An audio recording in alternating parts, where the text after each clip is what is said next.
Good morning, everybody. Good morning. Good morning. We're live from Hong Kong. Hi, Freddie. Hi, Nina. Hi, Kitty. Hi, Michelle. Hi, Lizzie. Pei. Su Ling in Singapore. Hi, Longy. Good morning, Freddie. Good morning, Jenny. Hi, Jessica in Shanghai. Hi, Clary. Good morning, Marcia. Good morning. Good morning, Hawaii. Hi, Madison. Hi, June. Hi, Marcia B. Hi, Ronnie. Hi, Mabel. Hi, Danny. Good morning. Good morning, Crystal. Good morning. Dub Tribe Forever, Jimbo. You're right. Jenny, Dada. Hi, Claudia. Hi, Amy Mines. Hi, Liverpool. Hi, Agnes. Hi, Cassie Lee and Byron Bay. Hi, Helen Lee. Hi, Rachel. Maha. Claudia Whitney. Woo! Man, we are doing this. Hi, Elise. Hi, Linda. Hi, Anita. Exhale. Hi, David. There you are, buddy. Hi, Jennifer. Morning from Canada. Good morning. Hi, Maha. Hi, Diane. Hi, Christina. Hi, Christina. Hi there. I see you. Hi, Shani is saying hi to Amy. Good morning, So in Bali. Yes. Yes, Claudia. Oh, look at Jim and Claudia. You guys are like 3 blocks away. It's so cool. Hi, Wen. Hi, Venus. Hi, Venus. Hi, Pasqua. Hi, Jen. Hi, Jen Pratt. Hello. Hi, Vivian. Hi, Shanghai. Hi, Suzanne. Hi, Rebecca. Hi, Kelly. Kelly like Jen's meditation. So cool. Hi, Fly Gal. Hi, Melissa in Sydney. Hi, Natalie. Hi, Viv. Hi, Serene. Thank you for the number last night, Serene. Hi, Coralie in Singapore. Good morning, Suzanne. Good morning, Blurry. Yeah. Good morning, Winnie. Talk number 30. Yes, Monica. Hi, Yuchin in Shanghai. Hi, Bhavana. Good morning, Bhavana. Yes. Hi, Yumiko. Hello. Hello. Faye Edie Oz. Hello. Hi, Yumiko. Good morning, InstaKSK. Madden Road. There you are. Hi, Lawrence. Hi, Lawrence, over there in Bali. I see you, buddy. There you are. Hi, Keiko. Hi, Allie. Hi, Allie. I loved your messages. So good. Hi, Uni. Hi, Mana. Hi, Mana. Hello. Yes. Yeah, 30. Cassie. Yes, Cassie, you pushed me to even do this. Thank you. 30. Here we go. Yeah. Hi, Dora. You're welcome, Madison. You're welcome. Hi, Dora. Hi, Sandy. Hello. Good morning. Yeah, morning from Hong Kong. Good morning from Hong Kong. I love like the list of where you guys are. It's amazing. Hi, Emmylou. Yes. This is the 5-minute roll call. So the names that pop up, I'm saying hello. So we see each other. I see you guys. I can see in my mind. I can see you guys. Hi, Ira in Greece. Athens, Greece. Yep. Hello. Hi. Good morning. Yes, yes, yes. Hi, love cheesecake. Hello, Ira. Hi. Hi. So good to see you there. That's so cool. Yes, today is the 30th talk. Hi, O in Thailand. Good morning. Hi, Sana. Hi, Sana. Yeah. Hi, Lida. Hi, Minna. Yes, good morning. Good morning, Faye. Yes, great. Hi, Faye. I see you there. Hi, Sheila O'Sullivan. Good morning. Good evening to you in Vancouver, right? Good morning. Good evening. Hi, Vivian in Washington over there in the United States. Hello. Hi, Anusha. Anusha in Singapore. Hello. Yeah, it's very cool. So great. Love you guys. This is like seriously getting me through this is connecting with you guys. It's amazing to say hi to everyone and to think of your faces. Hi, Nana. Yeah, covering literally like almost all the continents. I mean, no one's in Antarctica, but you know. Pretty cool. Finishing up roll call here, the last few seconds of roll call. Hi, Anusha. Hello. Yeah, it seems like my Wi-Fi is quite good today, so that's good. Good evening, Sheila. Seems like the Wi-Fi is quite good, so I'm happy. There you are, Mary. We need South America pulling up. There, Mary. Good morning in Discovery Bay. And hi, Shelly. Yeah, hello, Estelle. There you are. Okay, so, yeah, I love this moment too, so. I do too. It brings me a lot of joy. A lot of joy and fulfillment. So today, hi, Nikki. There you are. Stu, there you are. Good. There we go. We got Stu back in Whistler. And we have Pansy in Shenzhen. Oh, Stu, you're in Baja, Mexico. Good choice for the lockdown. Hi, Anita. Stu, good choice, man. That's awesome. So there's Esther. Oh, there you are. Good. Okay. Hi, Carrie. Okay, so I'm letting the roll call go a little longer because today's talk is 1 hour. So I'm going with the roll call for a minute, you know, letting it unfold, drawing everybody in together, So today's talk is for an hour, so we have till 10:30, and today I wanted to talk about there was an experience that was brought to light to me through teaching yoga, and it isn't unique to teaching yoga, and it is hi, Michael. It is that it shows up in all of life. Hi, Lydia. Hi, Linda. Linda and Rupert. Yep, we see you.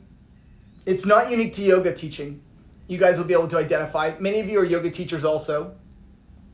But some of you are helicopter pilots and some of you are 747 jumbo jet pilots. So we got all sorts of people here. You know what I mean? But, you know, the thing with yoga, which I find so fascinating, is that when you teach yoga, you begin simply. So when you learn, hi, Amy Perkins. When you learn how to teach yoga, you have a finite amount of information and you begin teaching. So it's like you learn to teach downward dog. Put your hands like this, put your feet like that, stretch your arms, stretch your spine and breathe. Okay. And then people come to your class and time goes on. And you, as a teacher, you become sort of maybe bored with the same teaching, so you read a little and you study a little, and then you think, spread your fingers, squeeze your muscles, breathe deeply. So you add instructions, and you make the thing that you're doing, downward dog as the example, more full, And as time goes on, it gets, hopefully, we become slightly more detailed, slightly more curious about it, and we get a little more detailed. Like the back of the spine moves towards the front of the spine, the front ribs open, you have this forward bend in the legs are straight, the thighs are back, etc. And you go deeper and deeper and deeper. But every time you teach, when you say the simplest things like squeeze your knees straight, the whole room goes, oh yeah. There's a few teachings in yoga that they come up for me in a really beautiful, bright way, like alignment instructions, because they always work, like moving the thighs back in downward dog, or moving the thighs back, or squeezing the knees all the way straight, or these really simple kind of what you might think are mundane or trivial teachings, when done completely, wholeheartedly, produce amazing energy in the room. Like everyone, whether they're yoga teachers or brand new to the class, they go, whoa, that was intense, or wow, that shifted my energy or cleared my low back or whatever. And as a teacher, well, I knew that teaching right at the beginning of teaching, and years later, I just said that, and again, everyone was like, wow. And I find that so fascinating because it reminds me that there is so much chatter in the mind. There is so much chatter in the mind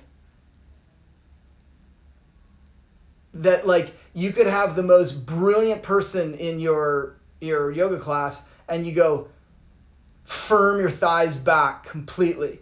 Stretch your legs straight completely. And the chatter, it goes away a little bit. And people are like, oh my God, that was genius. What'd you do? The subject today is chatter or wisdom. Chatter or wisdom. There's an ongoing debate inside of our mind between these two, the chatter and the wisdom. There's, hi Yuka, there is an ongoing like battle. And often we're not even cognizant. We're not fully paying attention to the fact that there's this rolling chatter and there's also this wisdom.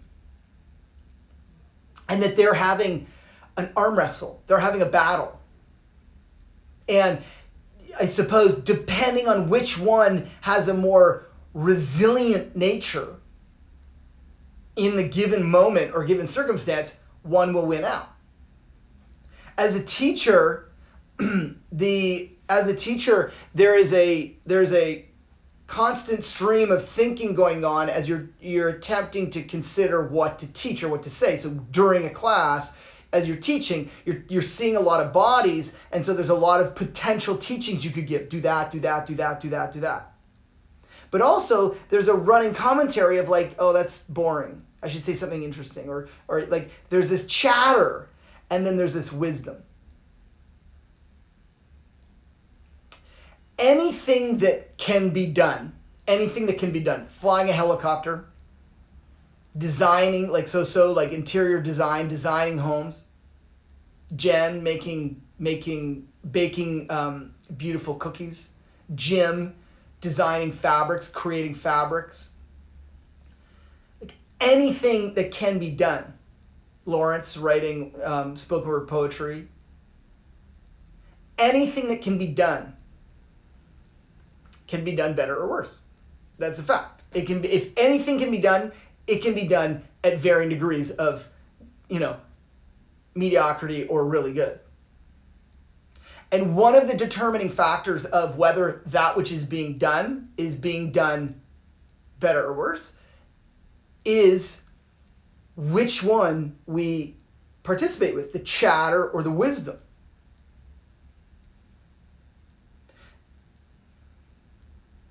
I remember when I was a DJ in the 60s. Not bad, right? I'm like 400 years old. When I was a DJ way, way back, I remember going in to play a set and considering I was inspired by some tracks. Okay, so I had some like new tracks, and at the time I was constantly listening to more and more new music, and often I'd be listening to music, and which is the role of DJ in a way. I'd be listening to music that others hadn't heard yet. And because my hi-joing and because my interest was kind of leaning towards sort of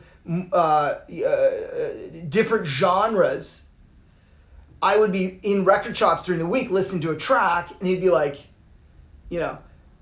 maybe a bit intense or really kind of ruckus. Anyway, and then you go back and you go to play your set. You go to play the party, and you'd be playing the set, and you were playing the music you played last week because you know it works and everyone loved it. And you're playing the set. And as you're playing the set, remember I DJ'd at your house, Stu, and playing the set, and the party's going. And as the party's going, you have there's this part of you that's like, play that new track. But there's this chatter that's going on that's saying, the party's so good, the songs they like, play the stuff that keeps the party going. Because the new track is risk. And I can remember some parties, succumbing to the chatter and just going just like, woo, playing like all the tracks that they like, and it's like the party, wow! And afterwards feeling disappointed.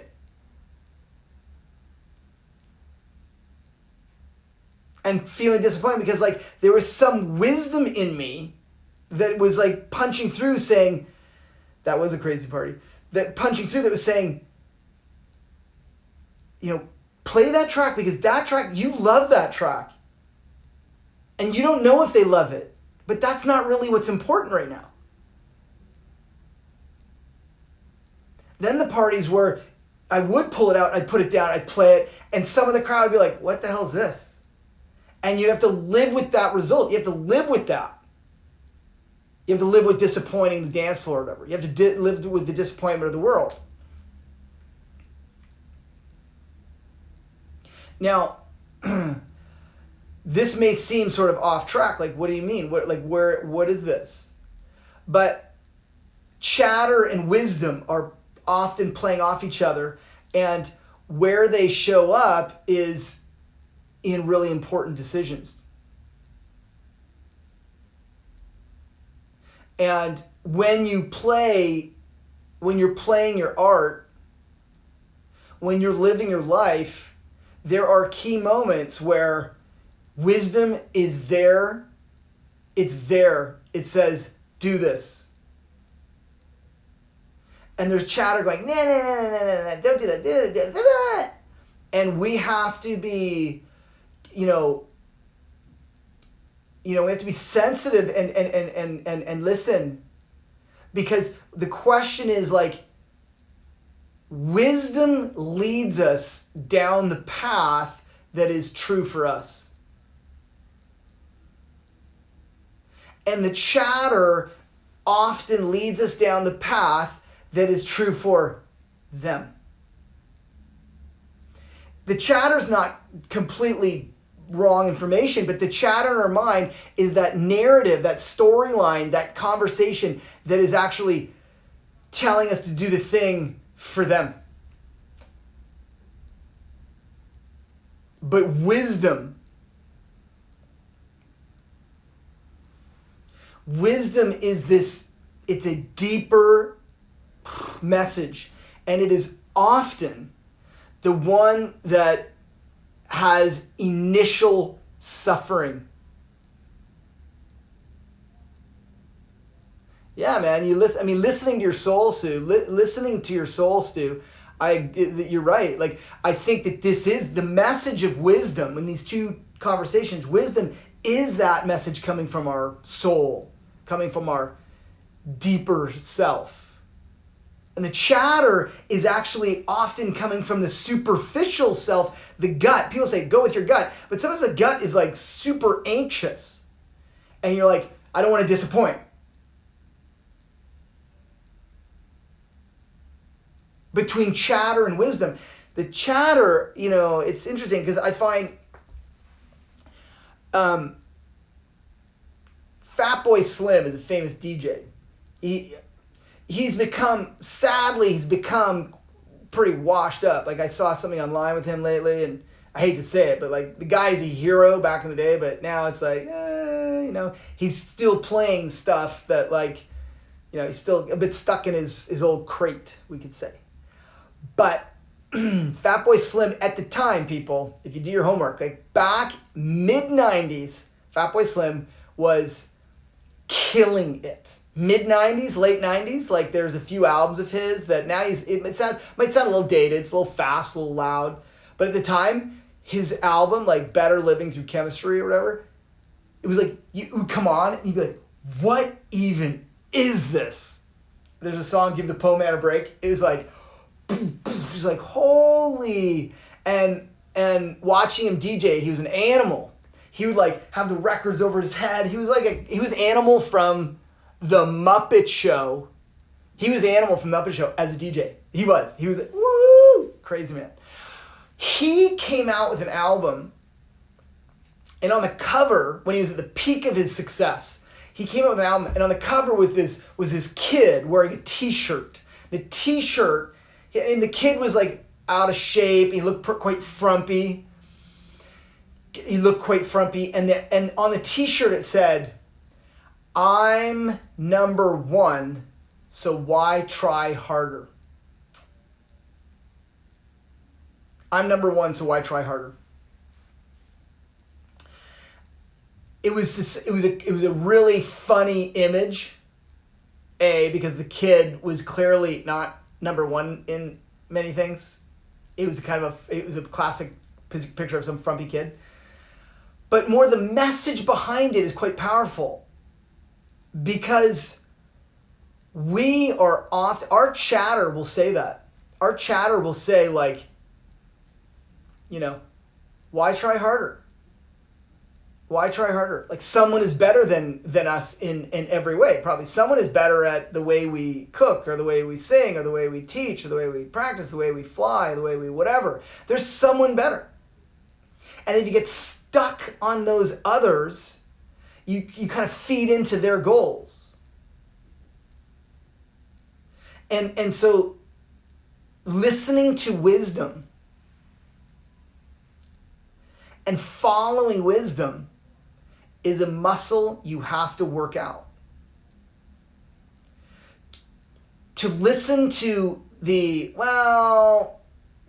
better, so why try harder? Or when it's much more personal, like, I'm not that good, so why should I try? Or when your heart is asking you to do something, your heart is saying, do this thing, like, make a change. When wisdom, the heart of wisdom is saying, make this change, chatter goes crazy. When wisdom says make a change, the chatter mind goes off the hook.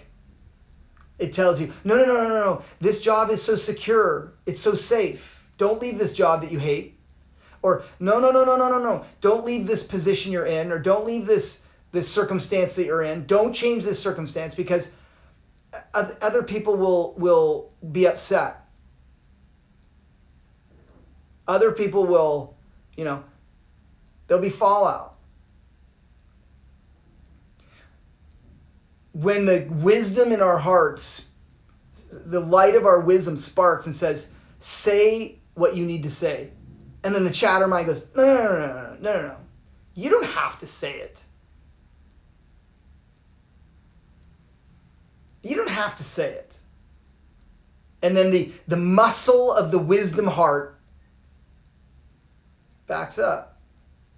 If you don't follow the wisdom and you only follow the chatter over time, it's like whatever you do gets stronger, and whatever you don't do gets worse. I mean, that's the truism of yoga, right? The thing with yoga is, like, when you do more yoga, you get better, Deborah. The chatter says, I'm not getting better. When you do more yoga, you get better. I've been in the game long enough to watch everyone, and it's true. Some people's progress might be slower, but when you do the yoga, you get better. The thing is, when you don't do the yoga, the thing is, you get worse. I've seen that too in my own body and the people around me. So it's like, you either do and you get better, or you don't and you get worse. Wisdom, chatter. If we continually listen to the chatter, you get more and more invested in it, and you start to believe it. It's almost like we can believe our chatter, that we can believe our chatter as if it was wisdom.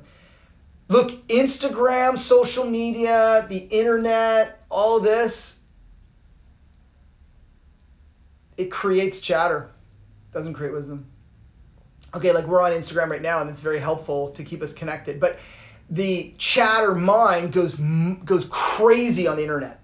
And you just fly through tons and tons and tons of information and people doing things and comparing and contrasting. And the chatter mind goes crazy.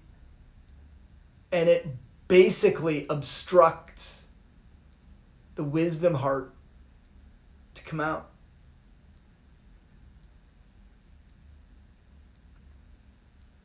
Looping is an aspect of chatter.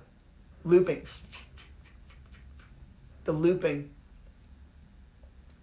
And we discussed how the practice of journaling and writing down our loops, things that our mind is just like staying on. When you notice, the thing is that the wisdom mind will tell us, it'll say like, hey dude, you're looping around the same subject, the same way for an hour, for days, for months, for years. And you go, wow, that looping is an aspect of the chatter. And the wisdom is the knowing that like you're looping. You know you're looping? That's wisdom.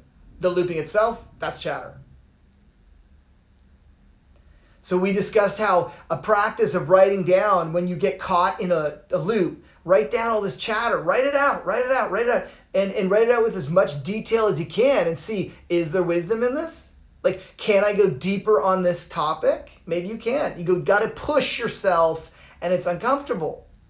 If you're looping with the same tracks over and over, even if everyone's dancing, it's not fulfilling. As a DJ, you're like, you got to play that new techie deep track and push the boundary, push the competency of listening to that internal wisdom.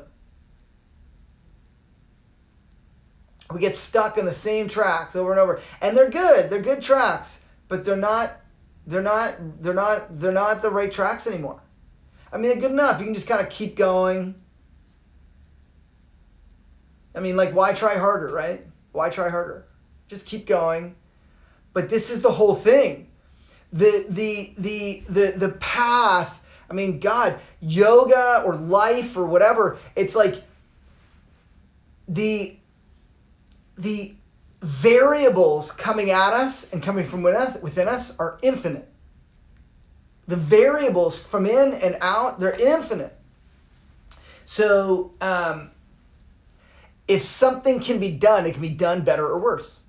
That's the thing. And we are all doing something every day. Our life is doing.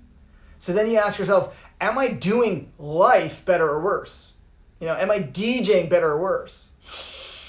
In the mid 90s or like early 90s, actually, I was in university, and and the early 90s, I was in university, and I was in I joined a dragon boat team. You know, dragon boating. I'm not a fan. Cute, not a fan. But I did it, and I joined quite a good team out of everything. I joined quite a good team. So I was like lucky. It's like I was in dragon boating, but it's like being, you know, dare I say it, it's like rollerblading, but like with really good rollerbladers. You know what I mean? Anyway, so while I was on it, the coach of the dragon boat team was this woman who was a serious athlete. And one day we were out paddling on the dragon boat, and she was out on in an OC1, which is it's an outrigger, so it's a long canoe with a little floating pontoon on the side with two arms. So it's a narrow boat with a little floating pontoon, and you have a single paddle, and you paddle on both sides. It's like Hawaii 5-0 kind of thing. And yeah, it's like a slave. Yeah, it's so true. Anyway, so I saw her paddle by, and the boat was beautiful. There was so much soul in this boat. I was like, oh my God, that's gorgeous. And I noticed it was our coach. I was like, oh my God. So the next time she was in practice, I was like, what was that boat you're paddling? And she looked at me and she said, come out with me. So I went out in this one OC1 boat. Anyway, long story short, I ended up dropping dragon boating and taking up OC1 and paddling. And little did I know that my coach was the women's world champion. And so I was like, holy crap. I just like landed in a situation where I'm paddling with this woman who's like the top of the top. And I was like, I was not a paddler. I'm more a mountain guy than a water guy. I mean, I love surfing, but like Jim will tell you, I'm not good. but I found myself in this boat, and I'm like, so weird. I'm out there paddling with this woman, and like all of a sudden, something in me was like, do it, paddle with her, like train with her. I'm like, I can barely sit in the boat, and I was like, but something in me knew that this would be an amazing experience. That like to be with the world champion, and she was offering her time. I was like, I'm taking it. So started paddling with her. I paddled her, and I was not good. I was slow. I could barely steer the thing. I was falling over and going in the water. Anyway, that woman led me to the main male paddler in this paddling club in Vancouver. And when I met him, I'm not going to use his name because I'll protect the innocent. When I met him, I realized I was meeting one of my mentors. I mean, I'm not a paddler, but I met this guy, and he was deeply uninterested in me. Deeply uninterested. Okay? And I was like, okay. But I knew, like, I was standing in his presence at this meeting, right? And I'm like, that guy, it's like when you walk in a room and there's a sea of people and it's like, oh, cool. There's one person, you're like, that guy has something no one else has here. I'm like, I want to be around that. And he was so serious. So it turns out, so I had to like beg my way into paddling with him, which was a long story about how I ended up being able to paddle with this guy. Because I had to paddle with the girls for like a year. And the chatter in my mind that was like, I'm out paddling with the girls and I could see the guys paddling, but I wasn't allowed. Because they were serious people. They were serious watermen. Anyways, so my chatter mind was like, no. Like, don't, okay, this is ridiculous. You are the one guy paddling with all the girls, and the guys were over there. And I was like, I felt so, twisted. I stuck with it. I don't know how. Well, partially because these girls were badass too. But I stuck with it. And I always felt like, oh my God, everyone's thinking I'm a loser. I'm over here with the girls. Or I don't know. It was just, there was so much chatter. But this one message was, I want to paddle with that guy. And he wouldn't let me. So it took this time, over time, I had to commit. I committed to paddling at 6 a.m. in Vancouver through the winter, pouring rain. Anyways, it led me to this guy. Eventually, this guy. And this guy was a four-time Olympian for Canada. This is when the Olympics is 4 years apart, right? That's 16 years. He was at the Olympics for 4 rounds. Like, that is a record. He won a gold medal. I mean, I didn't know any of that until later. He had this atmosphere of, ferocity. I was like, I want that. So then I finally started paddling with him, so we're paddling, and there's bridges in Vancouver, and you paddle between these bridges. And you time it. And so it's early morning. So I'm in university. I have to go there at 6 a.m. Some days it would be so black outside, so black that you had to call it night. Okay, it was 6 a.m. But in Canada, 6 a.m. sometimes that's nighttime. It was nighttime. And pelting rain. I am such a wuss. I am a total wuss. It was I'd be so depressed. Pouring rain, driving in the car, rain, dark. I'm like, my chatter would be what the hell am I doing? I don't even really like paddling. I'm more of a mountain person. I'm more of a land animal. But some strange thing in me compelled me. Go. So I drive down there. It wasn't a team sport. You got there, it was 3 people there. No one likes talking. And you're all on your own boat, super lonely. It was just so weird. And yeah, you're right, Bertina. It wasn't snowing. It wasn't Toronto. That's true. But we would paddle. And he would time it. Okay, we get to the bridge, and you go from one bridge to the next along the water, right? And we paddle. And the guy would literally smoke me. He would be finished. We would do 1,000 meters, 500 meters and 1,000 meters, right? So we would do this.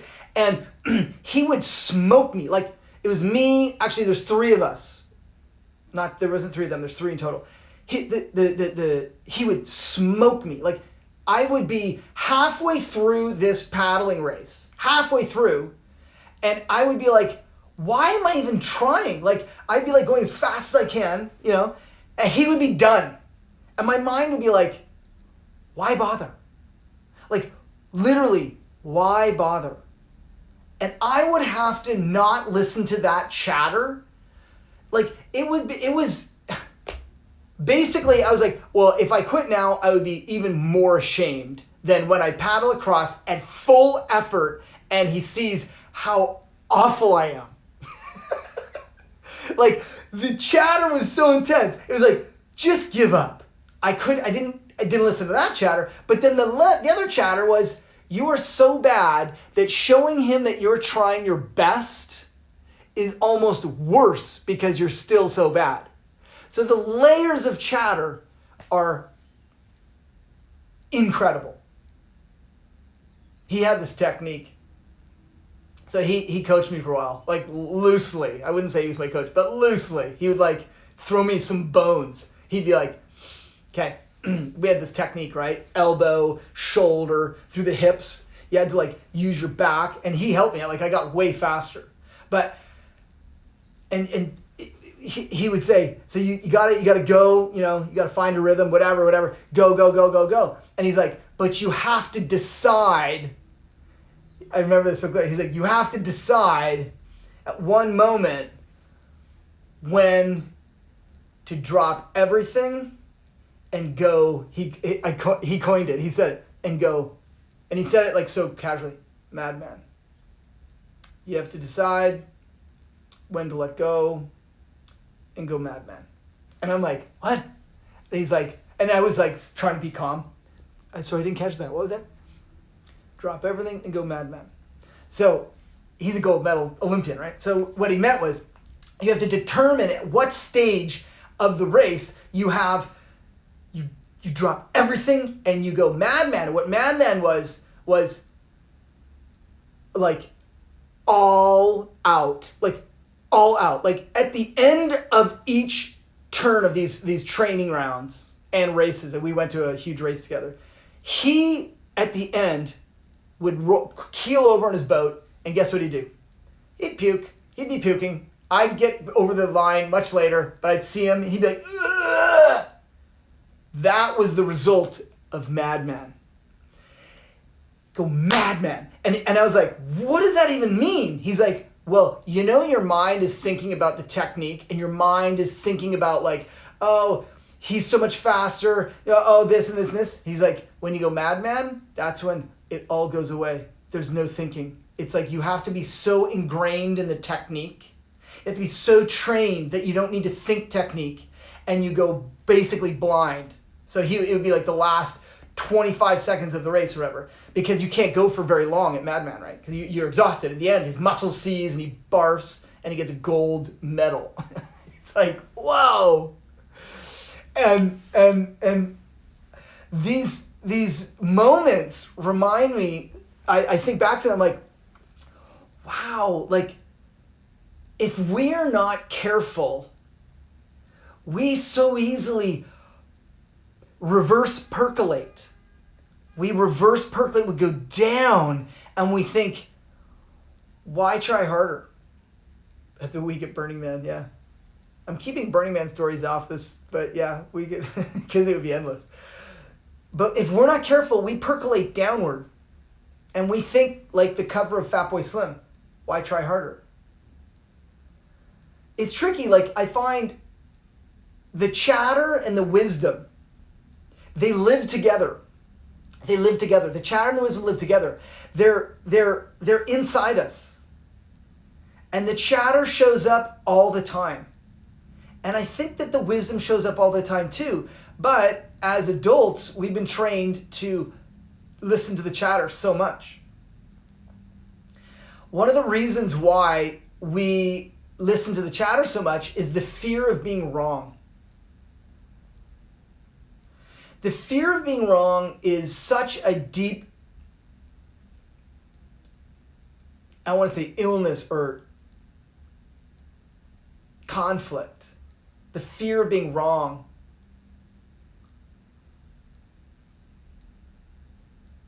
It's funny, what I'm going to say is like, the fear of being wrong, it's like the fear of being bad, the fear of being, disliked, the fear of being like, the fear of being not good enough. It runs so deep within us. It runs so deep. the risk of being wrong or not good enough, the risk of being wrong and the risk of not being good enough, within it has all of our power. The risk of being wrong or the risk of being not good enough, like that feeling and the chatter that hides it, like, no. Why try harder? That chatter, it is like incubating over top. We forget that thing houses all of our deepest power.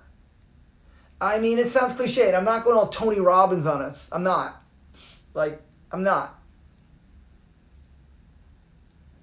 But this piece is ongoingly more difficult as you get older. You buy a house, you have a mortgage, you're married, you have kids, you have a job. The job you get promotions, you get more money, you get more status. You have nice things and you gotta afford to pay for them. You have friendships, and those friendships have like great joy with them. But within all of it, there are moments ongoingly for the rest of our life. There'll be moments where the thing that's happening is no longer the right thing.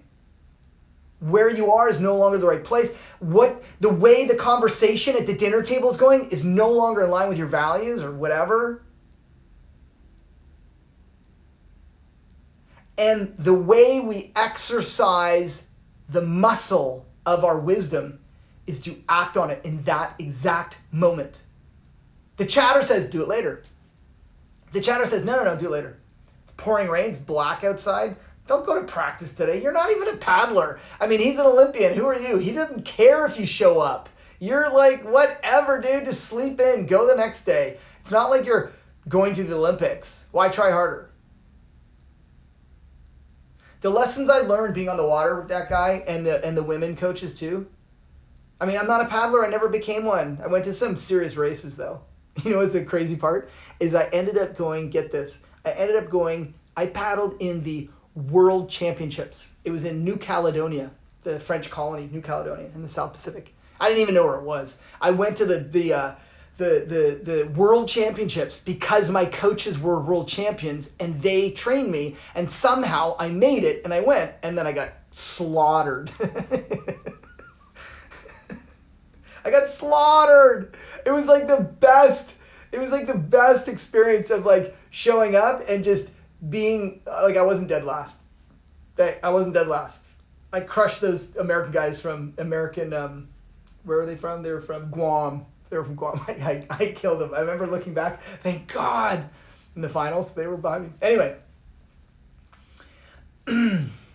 the chatter is, go easy on yourself, Madison. It's true. It's like the chatter is it's a big thing to consider, because we have something in our life that we know. The wisdom inside us tells us, you lived in Guam? Okay, we'll talk about that later. The wisdom tells us it's time to go. And there's so many small moments that the wisdom comes up and is like punching at the chatter. The chatter's like, "Dah." But there's so many moments. I think it's every day. It happens every day. Like there's moments where the wisdom says, no. Or the wisdom says, hold on a minute. But the chatter is so fast. It's so fast, and it's so like, it's like a swarm of bees, and it's just like, and it is like the soul power that everyone has is sometimes left at home under the covers when it's raining and it's cold and dark. And the chatter says, we'll do it later. Why try harder? Don't rock the boat right now. But the problem with that is that the small opportunities to not listen to the chatter builds the muscle of our wisdom heart. And when the wisdom gets stronger, when serious stuff happens, the wisdom heart is like, madman, no problem. You need madman? Let's do it. I trained. When you don't train the madman muscle, the wisdom, when you don't go for it. Do not listen to the chatter. If you don't train that muscle, then when really serious thing happens, we don't have the resiliency. We don't have the resiliency. There's a fitness involved with our mind and our heart. There's a fitness involved, like running on the treadmill. People say, like, gotta be careful. Don't just keep yourself busy all the time. Well, it's true. Because when you're just busy, often you're just in a forest of chatter. You have to stop for a minute and like listen deeply, Listen deeply. The madman muscle. Yeah, Cass. I have been I have so many, I speak with conviction around this, not because it's like, yeah, it's so great, but because I'll tell you what it's fueled by. My conviction around this is fueled by all the times in my past. Maybe I should change my stories, because not just the times that I actually listened to the wisdom and didn't listen to the chatter, but it's actually when I listened to the chatter for so long and I denied the wisdom and I fell so far off my authentic path that it was very painful to get back on it. When you follow the wisdom, there is always sacrifice. When you're, like DJing, like, I'm going to follow the wisdom and play this incredible track. This is my sound right now, is this track. But you're going to sacrifice half the crowd. The dance floor is going to go like, I'm not into it. You're going to sacrifice, but I like when they like what I play.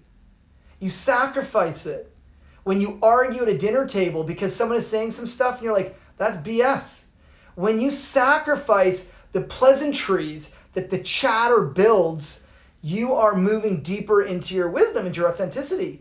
And what that does is these small sacrifices of like going deeper with yourself. And I'm not saying just like do things. I mean like speaking the truth and acting from it and making a change. When we do that small sacrifice each time that mitigates when you don't make the sacrifice, and you live in the chatter and you live in like, whatever. Then when the real thing happens and you like can no longer bear the weight of the chatter and the BS that comes with it, and you have to make a step into the authentic path, the sacrifice, it's like what Jordan Peterson calls it, the sacrificial debt becomes enormous.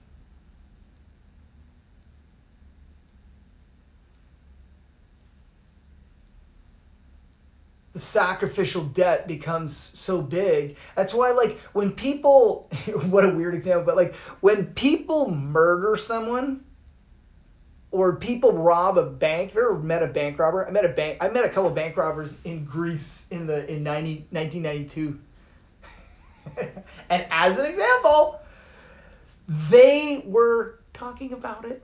We were young, we were all 19, and we were drinking on the roof of some place in Greece. I was in Greece in the summer partying. But they were talking about it. And I always thought like, whoa, dude, like people, when you are off the path, there's something in us that is desperate to put us back on the path. And so someone that robbed a bank, sometimes they'll talk about it. There's something in them that's like, they want to get caught. It's like, I want to tell people I cannot live with this sacrificial debt, this thing I'm not sacrificing. It's so heavy. I mean, we all have that. It's like when you do something that you know is wrong, well, why do you know it's wrong?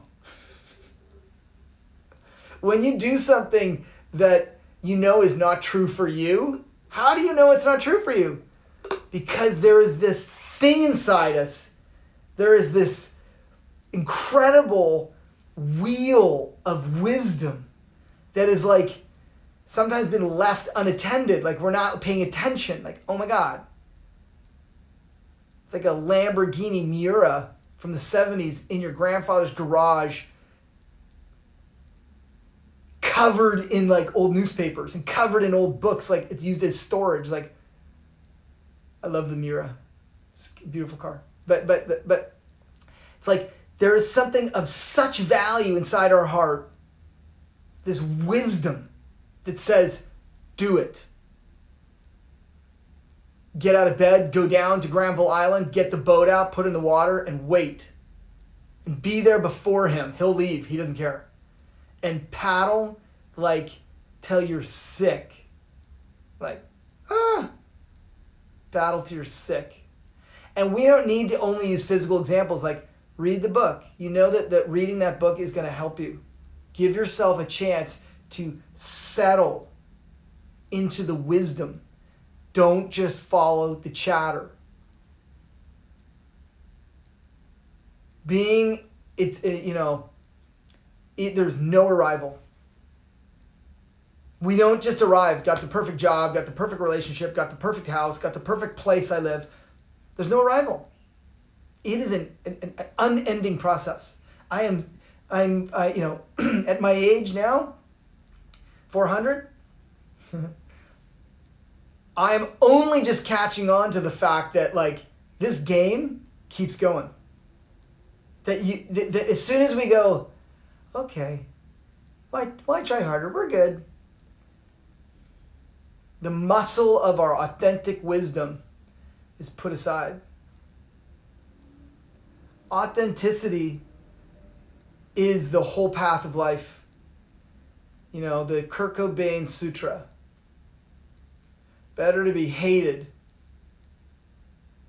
for who you are than loved for who you're not. It's better to disappoint the people you are closest to. It is better to disappoint people, the person you're closest to, disappoint them, if by satisfying them, you are being dishonest to yourself. And that is I don't say that lightly. That is that's a tough pill to swallow. Because it is us that has been inauthentic and put us into a position that then someone is expecting us to be a certain way where we realize that's not who I am anymore. And it's my mistake because I led myself away from the wisdom, and now I hear it, and now I'm going to hurt you because I have to change. But then the chatter goes, don't hurt them. They're amazing. You love them. They're so good for you. They're so amazing, and they've done so much for you. Don't hurt them. But then we, turning away. It's like the crowd in the dance floor. It's like they expected that the happy house or the funky house, and you want to play deep tech house or deep tech breaks. The break beat, I used to love the break beat. And the house crowd would be like, what the hell is this? I'm like, this is what I'm playing, man. And then they'd all leave. The chatter and the wisdom. The chatter and the wisdom. Sounds like a book title. Chaitan will write us a book about it. He's the author in us. So a couple questions to consider. More about music, Allie? Okay. Allie Bogard. Yeah, the music, right? It's like DJing is such a great example of all that. But there's a couple of questions that I'd leave us with. You did. You're a good note taker, Allie. There is a couple of questions. Some of our interests will always engage us.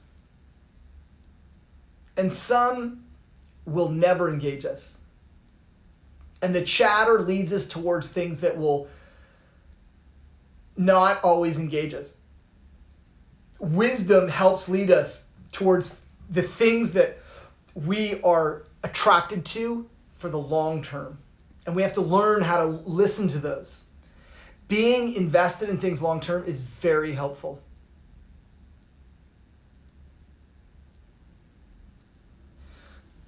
We can ask ourselves, who am I and what do I want? And you can listen inside the chatter and the wisdom, like listen what comes up. And it seems that the wisdom will speak like an adult and the chatter speaks like an asshole. The chatter will speak too fast. The chatter, hi, Jamie, Jamstar, hello. The chatter will speak really fast, and it can be kind of cutting and judgmental. And the wisdom seems to be slower. That's why we say slow down, pause, and reflect and listen, because wisdom has to boil up from within. So the wisdom sounds like an adult, sounds like a stable adult, speaking clearly and quietly, and sometimes generally. Like sometimes wisdom is like comes up kind of.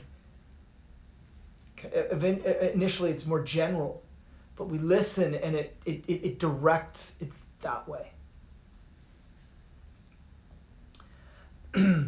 And one last thing to consider is like, we are constantly negotiating between our chatter mind and our wisdom. We're constantly negotiating. And when you listen to yourself, you start to hear it. You're like, oh my God, I am building a case for or against things. I am building a case to finish the book today, to read this book. That's the deal, right? I'm building a case to finish this book. Or I'm building a case to, oh, I'm not going to finish the book. It's too long. Or I got other things to do. And the ability to negotiate fairly is a skill. Do you negotiate with yourself fairly? Or do you let the asshole or the chatter, the critic, the fast, witty, funny, sharp side win each time? Because the wisdom, we actually need to negotiate with ourselves to listen to the wisdom. You have to negotiate with yourself. And negotiation is a skill. You have to exercise this skill appropriately, judiciously.